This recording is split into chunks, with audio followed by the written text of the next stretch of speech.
Hello my friends, this is Shelley from Koala Knits and Knacks. In this tutorial, we are going to make this very, very pretty short scarf neck warmer and beanie set. Now I'm calling it a short scarf neck warmer because it is a short scarf. That's obvious, but we're going to use a magnetic metal clasp to close it. So when you're wearing it, you just use your little clasp and when it's closed, it's like a neck warmer. And that's really how I envision this, more a neck warmer than a scarf actually. And it's just fun to make. And we're going to use Mainstay's Lollipop yarn in the color Earth Mist. I just found this at Walmart and I thought, man, that is pretty. I'm gonna try it and I love it. I'm gonna go back to Walmart this week and I'm gonna buy one in every other color because it's beautiful, beautiful yarn. It feels exactly like Karen latte cakes, if I'm honest. It's very close to that quality. And so we're going to go ahead and use that yarn to make this set. And you'll see in one of the pictures here too that I swap out the Pom Pom for a lighter color, and that looks beautiful too. And there is a lot of yarn left in this cake once we're done. I'll show you at the end of the video, but I'll put all the yarn particulars in the description box below, so please be sure to look at that, as well as I'll put the link to all the different things that I've used in this tutorial that you might want to consider getting for yourself as well. So please don't forget to hit that like and subscribe if you haven't done so already. And come on over to my Facebook group and join us over there. We'd love to have you a part of that group. It's a wonderful group of crafters. So friends, I'm using my 48 needle SENTRO, but go ahead, use your 46 needle Addi if you like, and that will work just as great. Thanks a lot again for joining me. Take care, and I'll see you in the next clip. All right, friends, are you ready to begin? I am going to use my SENTRO for this project. I like to use my SENTROs every once in a while. I like them just as much as I like my Addis. Well, they're different. They both have a different feel. I shouldn't say I like my Addi the most because it is a better quality machine and I do love using it. But I also love my SENTROs for their own reasons. So we're going to use the SENTRO today. But if you have an Addi and you want to use that, go ahead. For my, when I use my SENTROs, I always make this white needle the first needle. It's supposed to be the last one here if you look at the numbers that you can barely see, but if you look at the numbers, it's supposed to be the last one, but I like it to be the first one. So don't let that confuse you. If you're using it as your last one, then I would take a black permanent marker and mark that divider between the last white and the first pink, but I'm using it as my first one. So I'm going to take a black marker, which I did, and color that divider between the last pink and the first white. That way I always see when my row's coming, end of my row is coming around. But we're going to take a waste yarn, or a yarn that we're not going to keep on the project. We're going to just use it so that we can see our stitches on our project, so that we can close with a flat edge. So you're going to take your waste yarn, making sure it's a color that's easily seen against your working yarn, and we're going to cast on in a drawstring cast on, going in front of that first white, then behind, in front, behind, in front and behind, all the way around. Just letting that yarn slip through your finger. Don't put any extra tension on it. You need those stitches to be loose. I gotta pull it out of my ball here. You need those stitches to be loose so that the next row can work properly, because there's no weight of your project yet to pull it down. And so if it's loose, it has an easier time dropping down over those needles and onto those little two little pink teeth. Before I get to the end, I'm going to set my row counter to 0. I will link that row counter in the description box below. Please click on the links in my videos. If you're going to order from Amazon, that would help my channel out a lot. And well, a little bit anyways. I get a very little small commission from it when you do. But I would appreciate if you would support my channel in that way. So I'll have the link in the description box below. We're going to go ahead and we're going to knit as many rows of waste yarn as what you are normally comfortable with. My practice is 7 rows. One thing I love about the SENTRO versus the Addi is that it's so much quieter. Like it's a nice, quiet, smooth round as you knit. And I love that about it. I set my row counter, but you know what, friends? I don't have to do that until I'm on my regular working project. So when I get on my last row, I'm going to reset my counter. You don't have to ever set it for waste yarn. It's just such a habit that I have that it's just automatic. One more round will be 7 for me. And before I get to the end of the round, watching for that black divider to come, I'm going to reset my counter to 0. And then I'm going to stop that black divider right in the middle of my yarn feeder, just like that, with these last, with the last pink and the first white needle in front. Taking our scissor, we're going to cut that tail, put that in between the last pink and the first white, and we are going to grab our yarn. I am using Mainstays Lollipop yarn. Now this is a bulky 5, and that's because of this strand that's going around that main color. It's got little flecks that come out of it, and that's what makes it a bulky 5. But it's actually fairly thin, and so I have no problem with it in the machine. This is the part of my SENTRO that I don't like more than my my Addi, is that the handle sticks sometimes and it's harder to turn. Once you get it going, it's a smooth turn, but sometimes you have to work at getting that handle to turn. And here, I'm going to help that one down over. You got to go slow for the first few rounds until it catches. I can see it's starting to tuck.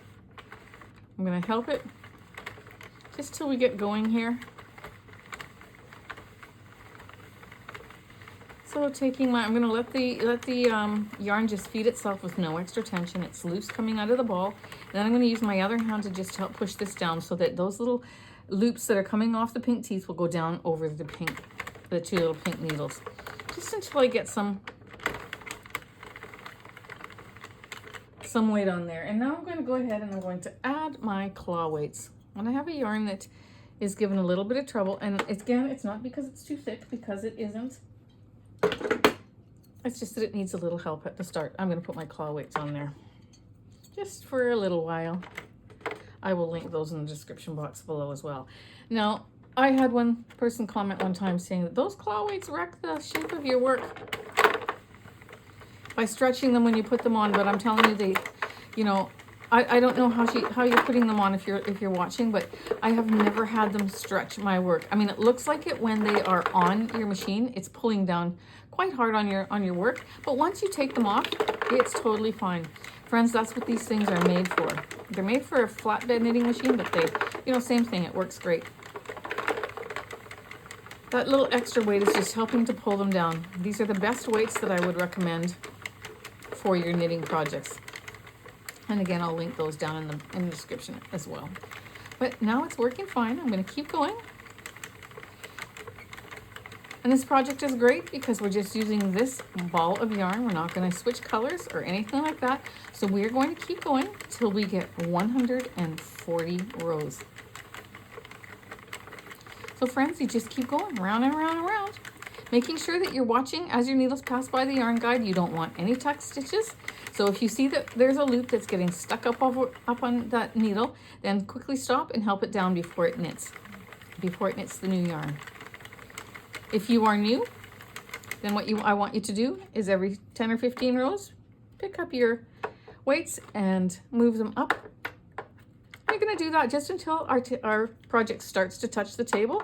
And once it starts to touch the table, we're going to do a different technique. So keep going, doing exactly what I explained until your project starts to touch the table. And when it starts to touch the table, come back and see me and I'll show you what we do next.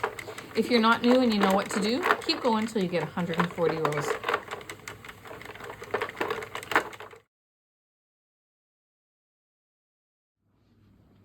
All right, so I'm on row 53 and my project is starting to touch the table. So I'm going to take these wonderful claw weights off. This yarn is beautiful in this machine. It just absolutely runs so nicely.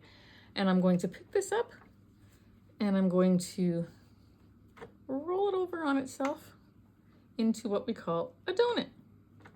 And what that does, and this is such a soft, fine yarn that it's probably not going to stay very easily, but we're going to give it a go. Oh my, what that does is it keeps the tension around the inside of your barrel here nice and even and a little bit tighter so that those loops have an easier time getting down over the teeth. Also, if we were not to do this and just to let it sit on the table and just bunch up, what happens is that this bunches up here as well. And you could risk dropping a stitch off of your little two pink teeth there and dropping your row. So we want to prevent that simply by rolling it up into a donut. And as it gets longer and longer, you just keep rolling and rolling. Very seldom do I let yarn pass through the yarn guide without having it between my fingers like this. This is the lightest tension that I can give it when it's at the base of my fingers. But with this yarn, I just make sure that it's loose coming out of the ball and I'm not holding it at all. And it is knitting just like a dream.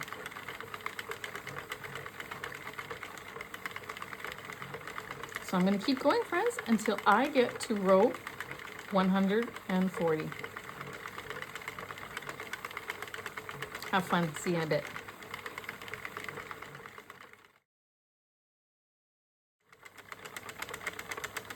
I'm almost done. This is 37. You guys, this yarn is glorious. I know I've said that it works well in our machines before, but this is the first time I've used this yarn. I knew it would work by the feel of it. Even though it said bulky 5, you can't always go by that. You have to actually look at the strand and see what it's composed of, and to see if, you know, this feels fairly thin. So it's not your typical bulky 5 yarn. Again, it's because, there we go. It's because the little flecks that are coming out of it makes it classify it as bulky. I'm going to go ahead and I'm going to cut off a fairly long tail here, one that goes across my barrel. So that's the width of my scarf, and back again twice, okay? So you can just eyeball it. And we're going to need that for when we do our closure, 2 to 2.5 times. We're going to pop that in there. And if you just cut it off short, we can easily add it because we have to add it for the other side anyways. Okay. And we're going to grab our waste yarn again because I didn't tell you to take a long tail. We're going to pop that in the center between the last pink and the first white. We're going to hold both of those tails, making sure that we've got some tension on the working yarn or on this previous one, because we still have to finish knitting those 2 needles. But once they drop down, we're good. Go fairly slow. It's a different texture of yarn. Make sure that every needle knits it properly because we do not want this one to come apart. We don't want to tuck a stitch on the first row of our waste yarn. There we go. I'm going to go ahead and I'm going to knit 7 rows.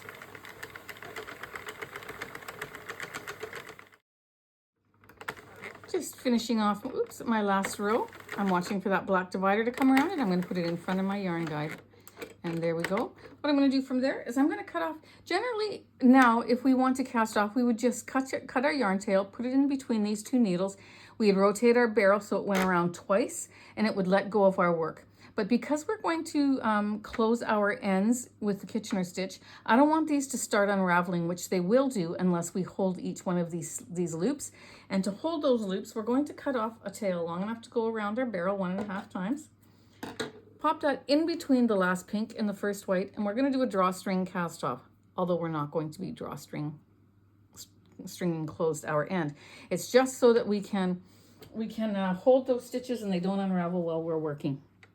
I'm going to rotate my handle till those needles start to drop down. Here's my first one. It's dropped down, so I can take it off. Pull that yarn tail through, and we're going to remove all of our stitches. Take the second one, pull it through, rotate my handle,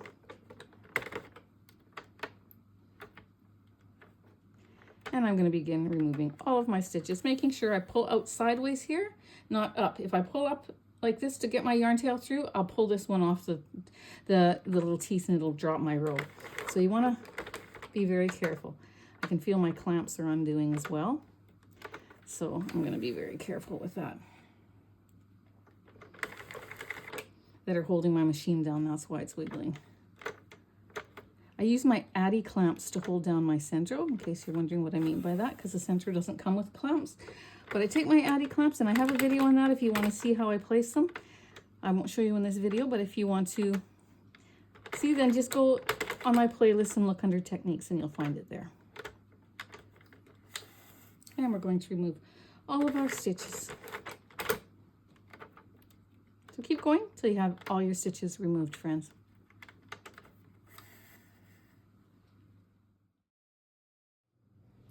All right, so once you have that off the machine, you're going to just take it out of the center, set it aside, and we're going to work on the next part. It's now time for us to make our beanie. So taking our same machine, we're going to cast on with our working yarn. So let's bring that last pink and the first white in line with our yarn guide. We're going to cast on, going in front and behind, in front and behind. Now when I say the handle's sticky, it's only sticky when you have to stop, like when you have to go slow to do something like this. When you're in a steady turning motion, now see, now it's going well. It's great. Oops, they're a little sticky. So I don't find that with the Addi at all. And that's the difference between a cheaper machine and a more expensive machine. However, this does the job. So if this is what you can afford, this is what you have, be proud of it and be happy. It works great. Let's change our row counter to 0 before we get to the end. But if you can afford the Addi, and that's, if you're watching this video and you're trying to decide what to get, and you know, it's between the SENTRO or the Addi. If you can afford the Addi, hands down, that would be the one I would recommend. We're going to knit slowly for this first round, making sure those loops have a chance to fall down over those teeth. I always pull that down a little bit to fix that first needle. And then I don't anticipate we're going to have any trouble with this because we didn't in our first piece. And we're just going to go round and round and round. Now, generally for my beanies with a brim, I do 140 rows, but this is very loose yarn, and it's got a very good stretch to it. So I'm going to do 130 rounds. So you keep going, and once it touches the table, you're going to roll it up into a donut, as I showed you with the first piece, and then you're going to keep going, literally until you get 130 rows. And when you get there, I'll meet you.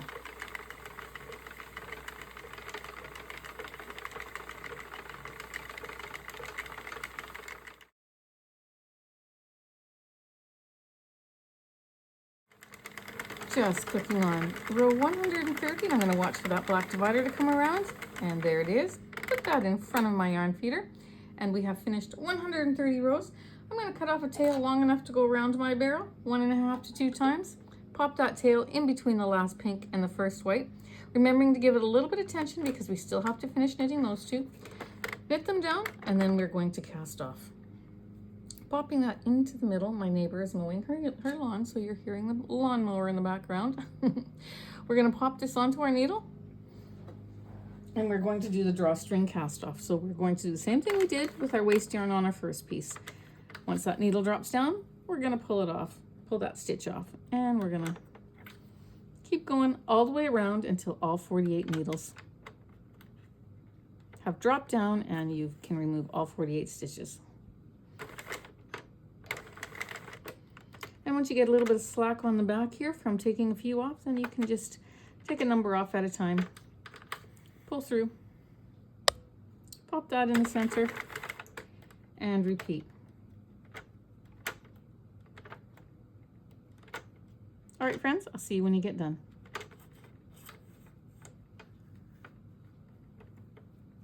Oops, that one's snagged. But I won the war. I'll see you when you get to 48 needles done. There we go, all done. Can take that out. I'm going to remove my machine and set up my workstation, and we're going to assemble our scarf. Taking our scarf, we're going to unroll it. This yarn is just as soft as Caron Cakes yarn. I came across this in Walmart, and my goodness, you guys, it's going to be a favorite. I can tell already because you know, if you follow my channel, how much I love Caron Cakes. I think this was $9.99. So $5 cheaper than a Caron Cake. And look how gorgeous it is.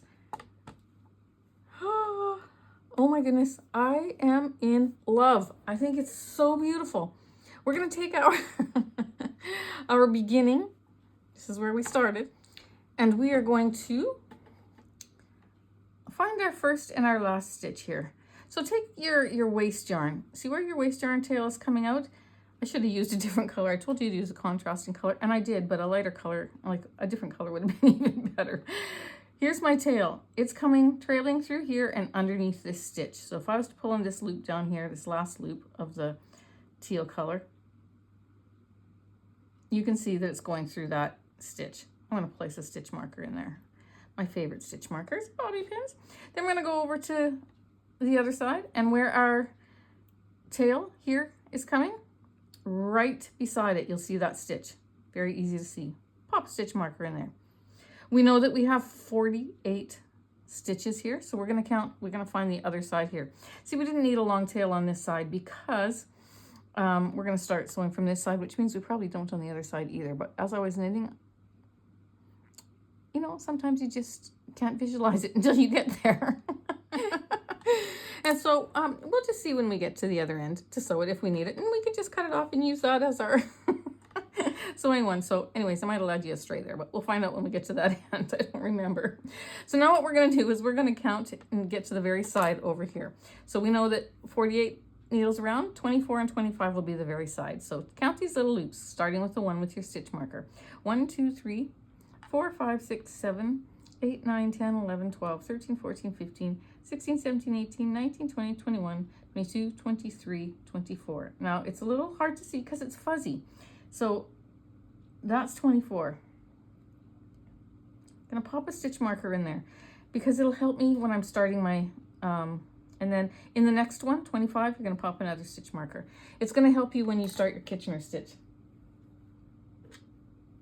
So you're gonna take your yarn that's on your needle, and we're going to visualize, okay, we're gonna say this is the center right in here. This is the outside of the top, this is the outside of the bottom row. We're gonna go from, on this bottom stitch, stitch 25, we're gonna go from the outside to the center with our needle. Pull through. Don't get your yarn tail caught on your bobby pin. I'm gonna tuck that underneath there. I'm going to go from the, here's 24, from the outside to the center on 24, and I'm gonna pull that through. Now here's the reason why you need to keep your bobby pins on, even though they're gonna get in your way a little bit. Oh, that was caught on the couch, not on the bobby pin. Because this next stitch, just so you get going, it's easier to find that stitch. Okay, so what we're gonna do now is we're gonna go back into 25 from the outside of your piece to the center, and then 26, we're gonna go from the center to the outside. And then if you fold that in half, you see a V stitch, you see your stitch right there. So it's basically taking that and going straight across. And you're gonna pull through. Being very careful not to snag your bobby pin. Easier said than done. You can use a closed stitch marker for this. If you're using this yarn, it'll be easier for you. Pull through. It's not gonna be there for very long, so I thought I would persevere through it. Pull through. But again, you're not gonna pull tight because you want your tension to be the same as your stitches here. Basically, we're making stitches up here. This is why you needed to keep your bobby pins in, because this one's hard to find. When you're going back into it, you can take this one out because we're not going to go back into that stitch. But into this one, you're going to go from the outside to the inside. Then you're going to go over. What happened here? This got caught around. This is actually the same as this stitch. So I'm just gonna go here. This is 24. Go from the outside to the center and from the center to the outside. It got my yarn wrapped around my stitch marker. I'm gonna take it out now. Go ahead and use ones that close. I think it will be easier for you because as you just seen, mine got caught around there, and luckily I know what I'm doing here, so it's easy for me to see. But all I did is I went back into stitch 24 and I went from the outside to the inside. Then I went from the center out of stitch 23. Now we're gonna go back down. This is the stitch that we came out of. This was the last one we did. If you fold this in half like that, you see a V stitch. Here's your point, there's your V. Basically, you just go across. Now you can see it better with my needle in there. So once I get past the first couple, it's easier for me to show you. Then I'm gonna pull it. And then here's the one that I came out of last. I'm gonna fold that away from me now, and here's my V stitch right there. Go right across. Once you can visualize that stitch, then it's easier for you to to work without folding it in half. So if I fold it in half again, there's the point of my V.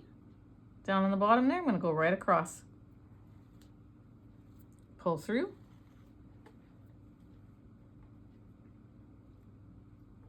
This is tricky yarn to work with in this part of the project. Here's the one that I came out of last. So if I want to fold it in half away from me, there's the point of the V up here. There's my stitch. I can go right across. And again, once I get that motion, and then you pull, but you don't pull really tight. Once I get that motion, I go back into the one that I did before and just up. Don't have to fold it in half. And then I go into this one and up. And now I did take a very long tail here because there's been times where I've run out and I've had to add, and I would rather cut off and not have to add. There we goes my V, than to run out as I go along. And we're going to just follow that motion all the way across. Again, if you get stuck, here's the last one we worked on the base. You always got to go into the same each of these loops twice, and then we're going to just fold it up to make our stitch. There's our stitch. Go right across.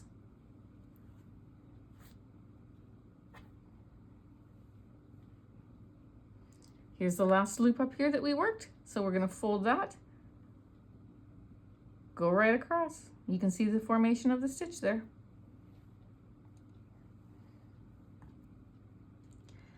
So to the center, to the outside, and bring through. To the center, to the outside, bring through.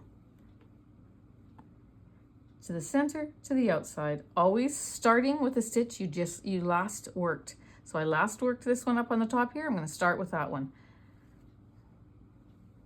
That's how easy it is, you guys. And I'm going to work till I get to the end. I'll see you when I get there.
When you get to the end, be sure that you don't miss the little stitches that are tucked inside of there that look like they're hiding. Make sure that you get them.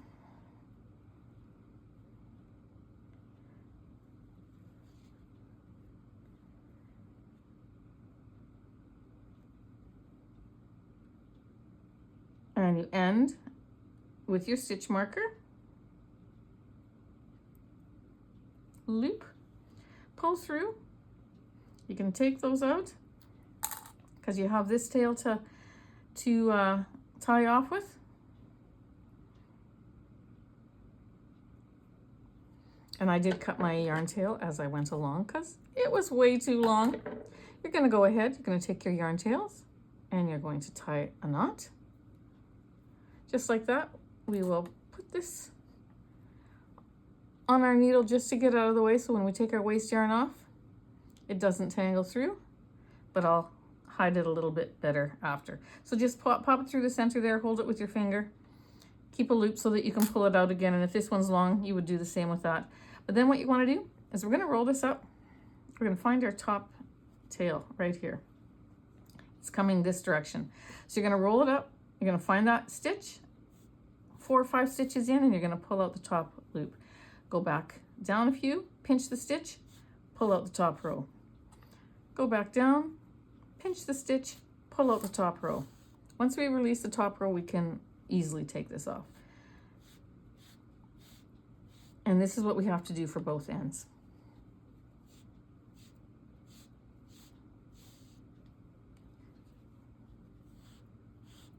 Normally the end of your project, you can just pull it off without having to release the top row.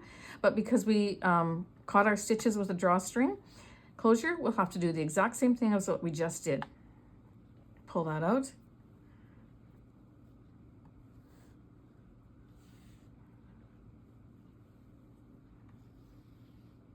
Be patient, because if it's a split a stitch with this yarn, very easily could have been done. You don't want to, I'm going to just pull it from here. Generally, you could just pull it out, but I've split a stitch from with my turquoise to this yarn, so it won't let me pull it here. So I'm just going to cut that off, pull that out, then I can pull this one.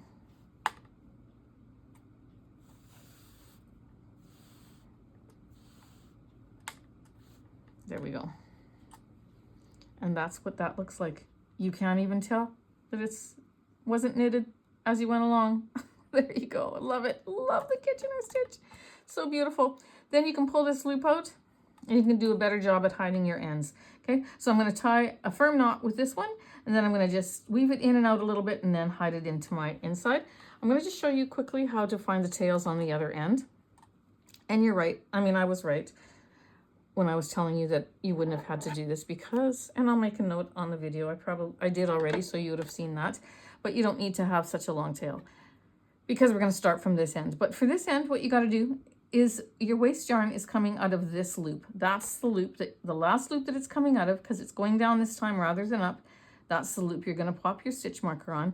Then you're going to go to your left and you're going to take a look at your working yarn, and the last loop that that's attached to, where's my other stitch marker, is this one that's up here. See, when I pull it through, that's where you're going to put your stitch marker. You're going to make sure that both your tails are out. You're going to count around to 24 and 25. You're going to put stitch markers, use ones that are closable, in 24 and 25, and you're going to do the exact same thing. I should maybe do this one with you, because this yarn is easier to see than that other yarn. I'm going to do this with you and like get it started with you, for those of you who need to see it on a lighter yarn, because it's easier to see these stitches than this darker color against this. And then if you don't need my assistance to do that, just skip ahead. All right. There we go. This time taking a piece of yarn that goes back and forth. I only did 4 times this time. And I'll still have extras. This is 24 and this is 25. I'm going to go from the outside to the center, under 25. Take that yarn tail and just hold it with my finger back there. I'm going to go from the outside to the center of 24. And pull that through, making sure that your stitch marker stays on this side. Let me just, that's what's messed me up last time. There we go. Pull that through. Even these stitch markers make it difficult. Ay, ay, ay, ay, ay.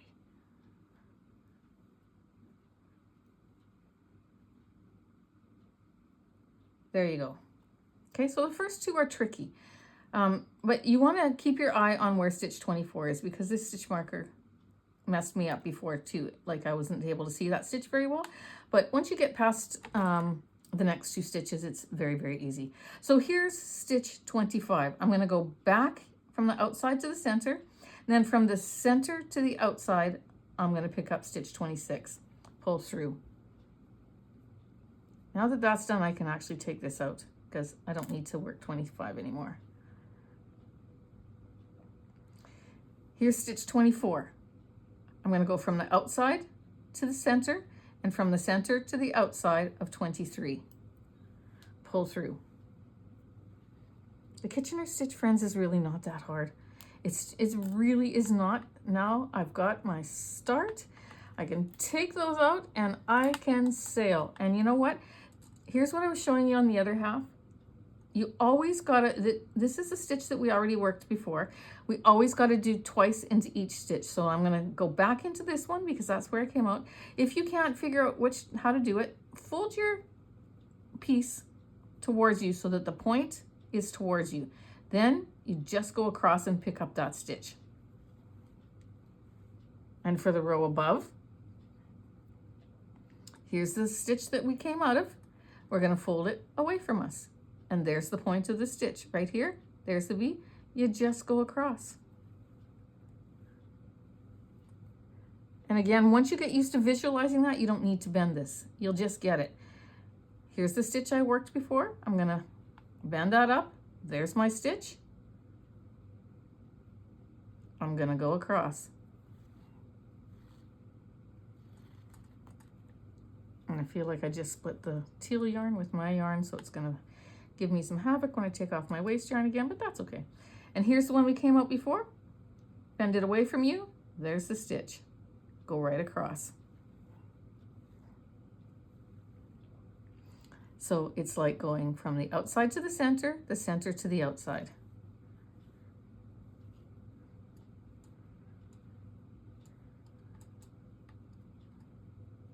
The outside to the center to the outside. Or fold it, go straight across. Don't pull this too tight. You want a nice tension. Fold it, go straight across. See the stitch? You fold it, you go straight across. And you pull through. Again, not too tight. Fold that to make a stitch, go straight across. Put in the comments and let me know if that visual helps you. Here's the one we came out of. Fold it to make a stitch, go straight across. I'll do it one more time with you.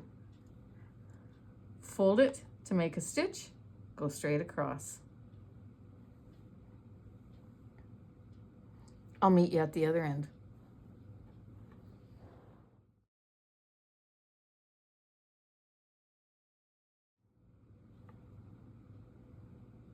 Coming up on the end here.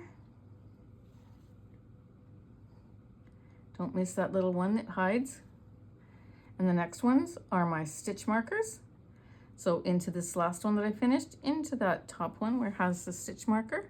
Oop, I split the stitch again on the teal color. So again, I'm gonna have a hard time getting it off in that spot, but that's okay. Into the stitch marker, just like that. Take out that stitch marker.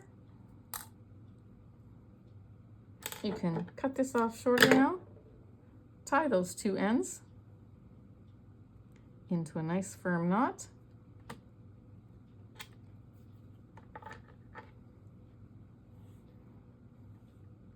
I'm going to hide these into my work just temporarily.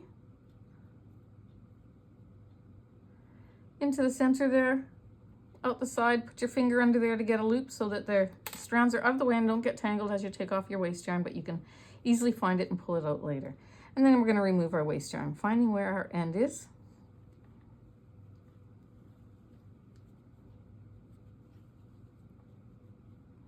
This is the bottom. Where is the top?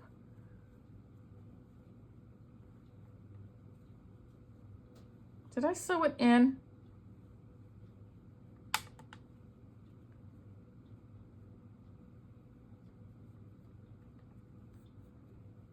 Oh no, it's right here. It's just hiding. It's very short. Wonder how that happened. See, there it is. And we're going to, so if you always just take your time, you'll find things. It's got to be there. And we're going to pull out the first row. Then we're going to take off our waste yarn as we did on the other end. I don't need to stay on camera to do that with you. And then we will remove our loop from here and hide our ends.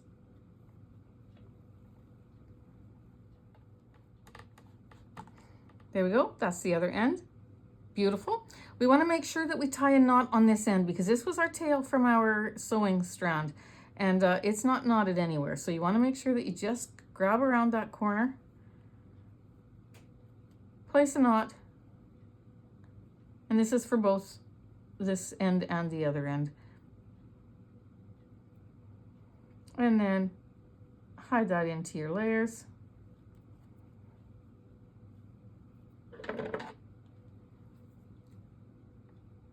cut it off. Taking that little loop out of there, we can put that back on our needle.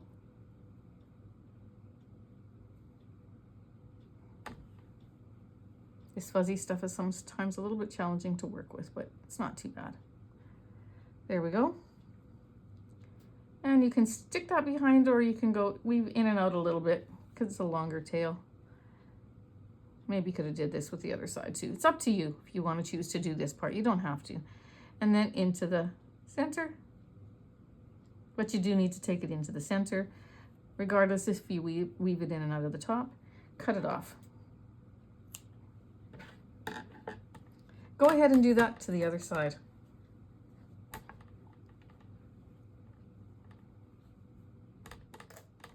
For this next part, I went ahead and I folded my scarf as though this were around my neck, and this is the front part coming over. You have to decide what color you like. I like this blue and the gray in front, so that's going to be the front. I placed my stitch markers already so that I could show you.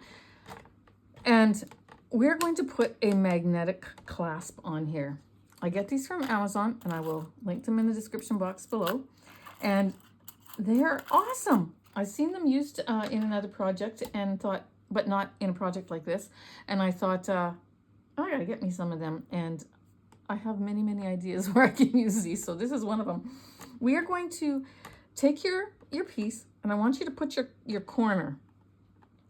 So when this is folded over, this corner goes there, and this one just comes up a little bit. And that's just how it's going to be when it sits on you after you put your clasps on. So for the inside one, you're going to place your clasp in the center of your piece. This is the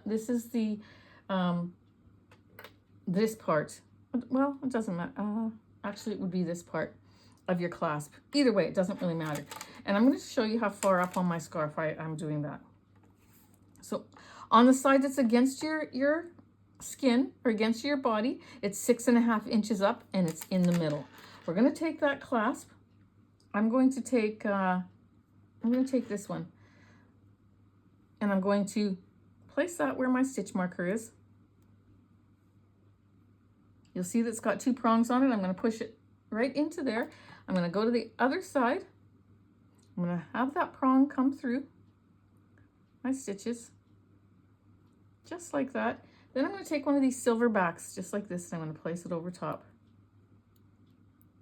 If there's one side that's a little bit rougher looking than the other, put that against your scarf. I'm going to place that over top. We're going to push down really hard to get them really close to each other. Then you're going to bend these in, and they are not easy to do, but you can do them. If I can do it, you can do it. I have very weak wrists and fingers and hands, so I'm going to push that down, get my husband to help me. Get somebody to help you if you can't do it, because it's not easy. Oh, there we go, getting it. Or just keep persevering, but don't hurt yourself, friends. It's not easy to close. I'm going to put it against my table and push down. You can't see it because it's off camera. That's the way to do it.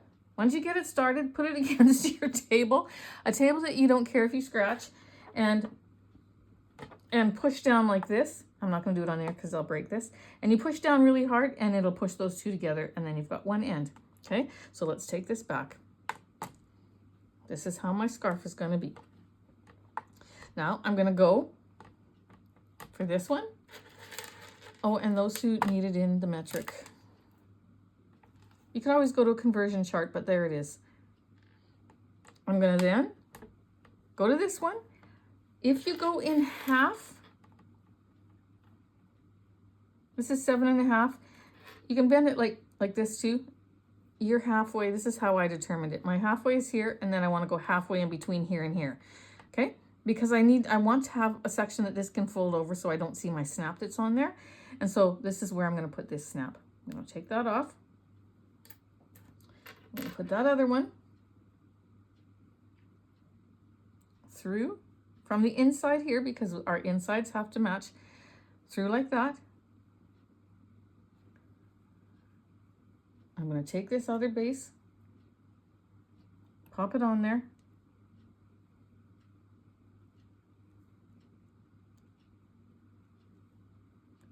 and I'm going to bend down my ends. I'm going to do it off camera because it's too far away from my body and I find it too hard to do as I'm reaching. So I'm going to go, I showed you how to do it on the other one. I'm going to do it on this one and then I'll measure it and show you what we're going to do. Okay? There we go. I hardly bent it with my hands. I put it on my table and I bent it that way and it went down with zero problems, like very, very easily. So on this one, let me just see here. We've got that like that. We're going to bring this around. And it's going to snap together just like that. And it's it holds very, very nicely. And then this has room to fold over when it's on your neck. You can easily fold that over just like that. And this one is, and you can't really see it anyways. This one is 4.5 inches, 12 centimeters on this side.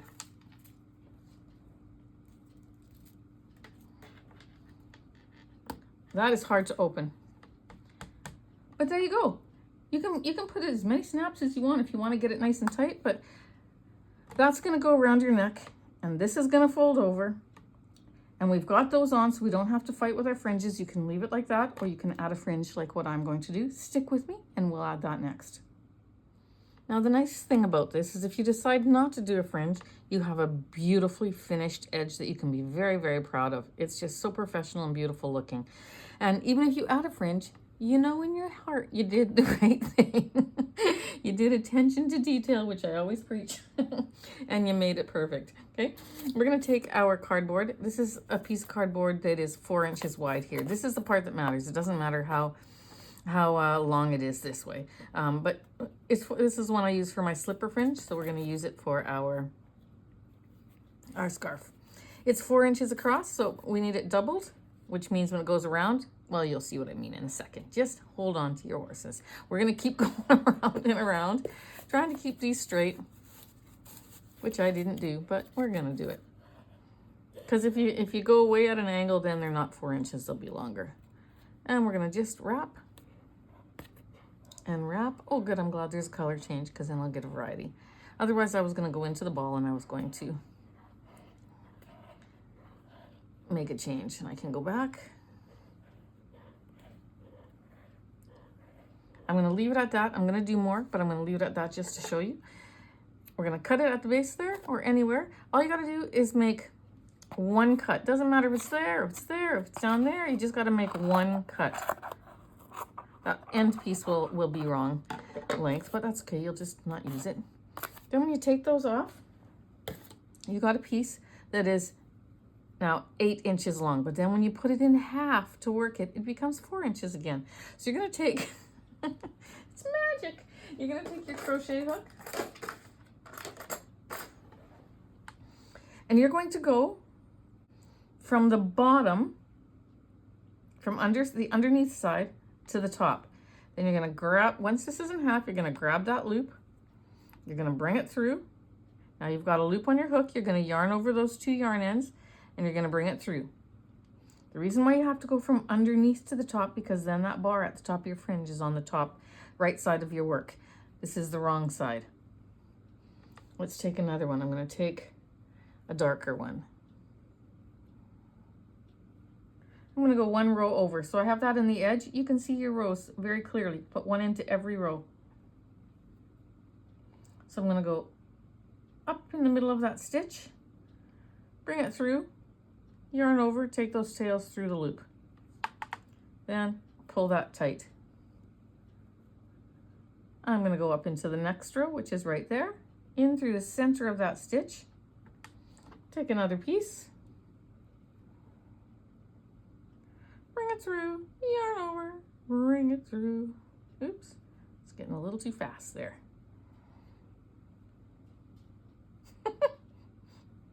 Don't get cocky or it'll slow you down. Okay, and I'm going to alternate light and dark, and that's what I'm going to do all the way across in every row.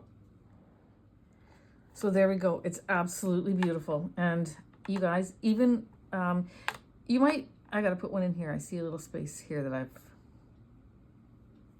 Pay attention to that detail too. When you look at it, if you find a spot, then just fill it in. But I was thinking, you know, some people are going to want to do the braided join. Or when you take, you know, for the ends here, when you have your waste yarn on and you take it and you just pick one up and go back and forth like that, that will make a harsher edge. This Kitchener stitch makes such a soft edge because it's like it flows all the way around, and it's not like there's a harsh seam there. So I would encourage you to always do the Kitchener stitch if you can. It takes a little bit more time, but it's totally worth it. So once you have your scarf put together like this, you want to make sure that you do up your snap, because you want to make sure that you're putting your fringe on the other side from the back to the top, just like this. I'm going to keep my fringe colors the same as what's on the other one. So then this is the top, so that I have that bar of the fringe coming on the right side of my work. Go ahead, finish that, and I'll see you when you're done. And there you go, friends. You have this gorgeous, gorgeous neck warmer that fastens closed, and you've got a beautiful decorative fringe that's absolutely gorgeous. It's offset, it's not straight, which makes it all the more nicer. And there you go. Let's assemble our hat. Taking our beanie, we're going to unroll this beautiful thing, and we're going to stretch it widthwise. Be gentle, because this is beautiful, gentle yarn. And widthwise. And we are going to grab a side, any side. Cut off your long tail because it will get in your way. We're gonna drawstring closed our end, smoothing out as we go. I'm gonna cut this off even just a little bit shorter, even just so it's not in my way. But before I get it completely closed, I'm gonna take my Pom-kins. Now I use Pom-kins, removable pom-pom holders. And I'm going to show you how you attach your pom-pom to this in a second. But this is a cinch guide that tells you how much space you need to have open on your little ends there. And I'm going to take this needle, put it on my yarn tail. We're going to just go around that first layer of stitches, that first row right there. And we're going to pull closed. Oops. Pop you back in there. Just go around once, and don't pull it too tight. Just nice and snug up to the cinch guide. I'll have the link, something is snagging on here again. Let me just take that out for a second, because I basically know how much to leave it open.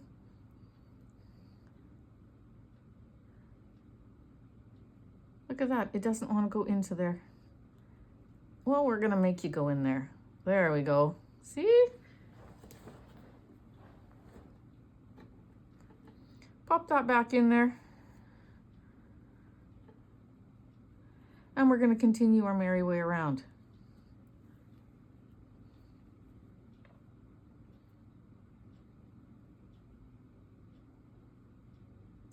This is hard to get your needle in here because of the fibers that are in this material, in this yarn. It makes it a little difficult. I'm going to pull, but I'm not going to pull like extremely tight. I'm just going to let it just nicely hug the cinch guide. Then I'm going to take this and I'm going to give it a little knot and one more. Just like so. Take your cinch guide out. You're going to pop your hand into the center of your beanie. Put your needle into that hole. Grab it with your hand so you don't snag the side of your beanie. Pinch the top and bring it through. So it's in half. Bring that yarn tail out. You're going to go ahead, you're going to take this other side.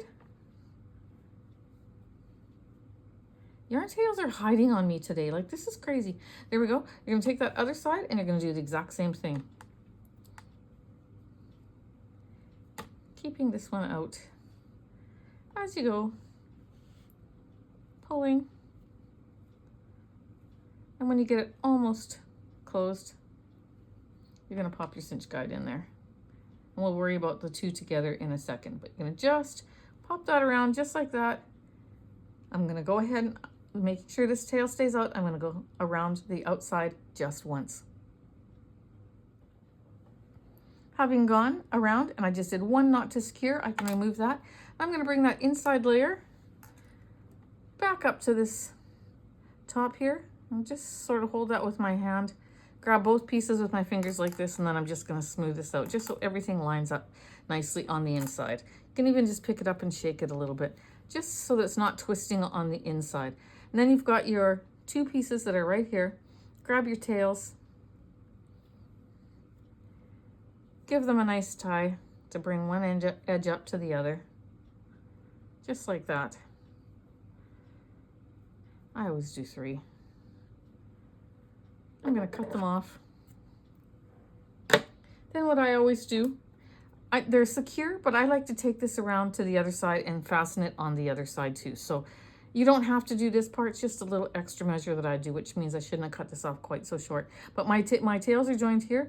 I'm gonna grab this around to this side. It snags on this because it's so fibrous. I'm gonna put my hand in there again. And I'm gonna just pick up the outside layer and the inside layer at the edge, just at the edge there. I think you've seen what I did. Pull it through, do it one more time. This time grabbing this loop so that I can make a knot. Cut it off too short, but you see what I'm doing. I'm just gonna knot this off. Bring that through. And I'm gonna knot it off one more time. That way it's tied here and it's tied on that edge, and you still have your center that you can easily get into just like that. When you're wearing this without a pom-pom, you do not notice that hole, so don't even worry about that for a second. But all I'm gonna do is, if you got a short end, this is a little tip for you. Just take one of the two, pass it underneath some of the yarn, then all you gotta do is tie the knot here with the two of them. Then you can put this back on your needle and hide it on the inside. Go ahead, grab your pom-pom of choice, and I'm going to show you how I use my Pom-kins. If you don't have them, then you will attach your pom-pom the way you normally do. But for me, I'm gonna show you how I use a Pom-kin. But first, I'm gonna just spread that out. I'm gonna fold this up. And I love how the blue ended at the top, at the bottom as the brim. If I was to do it the other way, it would be like that, which is absolutely gorgeous too, but I love the blue, so I'm going to turn it up. And you can, I don't know if you can tell, but in the camera, but when you use loose yarn like this, you have to do less rows because it stretches and you get a much, much longer hat with fewer rows. This is probably the same length as when I do 140 rows on my regular acrylic yarn. But I'm going to go ahead and take my Pom-kin and a pom-pom. Grab the elastic there. Give it a good shake. If you blow dry your pom-poms on high heat for 15 seconds, you have an absolutely gorgeous pom-pom, way more gorgeous than if I shake it. But I'm not gonna do that on the video here. You can just go try that and put in the comments what you think. Then you take your Pom-kin, you pop it around, put it into the middle there. Then all you gotta do is bend this in half, take your hat and stick that in there. And once it's on the inside, it opens up and look at that. I love these things so much. And there you go. You've got your pom-pom that's attached. You can take it off, switch it out for a different color if you like, just by pinching it on the inside, pulling it out. Again, when you're wearing it, you don't notice that. And then you have the opportunity to just use a bunch of different ones. Let's take this one. It's like a steel gray kind of color. I wish I had my blow dryer down here, but I don't. So can't show you. But you'll see it on the front picture because I will have blow dried it before I finish this, when I edit this video and put the pictures at the front. Okay? There we go. There's with the steel gray. And having taken that gray pom-pom out, if I did turn it around on the other side and I wanted to wear it this way, I've got that option, and then I can take another pom-pom that matches. And you've got lots of different options. Pop that on down in there. And look at that. Another beautiful beanie. So many options. Ugly pom-pom until you blow dry it, but there you go. Wanted to show you the other side as well. So your options are there. There we go, friends. We have made ourselves a beautiful, beautiful set. I just love this yarn so very much. I hope that you can see the colors really, you know, quite clearly. This is like a country, I call it like a country blue. It's like a very soft slate kind of bluish color. And it just, all these shades just go so beautifully together. Who wouldn't want this for a gift? Go and pick yourself up, you know, one cake, and you'll get one set. And then look at all that's left. Like, seriously. You could make lots. You can make another beanie with this for sure, and maybe even a little bit more. Make a pair of matching gloves. I don't think you could get a whole set out of this, but maybe you could. Maybe you could. You'd have to try. I'm going to try. But what a beautiful, beautiful set. I particularly love the fact that we have a magnetic clasp. This holds so nicely. So when you've got this done up and it's underneath your jacket, or even over top of a nice top that you want to just wear it as an accessory, it's not going to come open. It's going to stay in place for you and just make your short scarf neck warmer look so beautiful. There you go. There's the option of the pom-pom. That's my favorite one out of all the colors, but again, you can change them out because of the Pom-kin, removable Pom-kin that we have in there holder. And I just absolutely am thrilled about the set. I hope you've enjoyed this tutorial. I cannot wait to see your color choices. Perhaps you're going to make this in a totally different yarn. I'd love to see that as well. So friends, thanks again for joining me. Please don't forget to hit that like and subscribe, and come on over and join my Facebook group if you haven't already done so. And I ask that you share in other groups. If you share my patterns across other groups, also share the link so that people can find my channel with ease. I would appreciate that. That is one way you can support my channel, and I appreciate that so much. So thanks again, friends, for tuning in. Thanks for making a set with me. I sure appreciate spending this time with you. Take care, have a blessed day, and I'll see you in the next tutorial.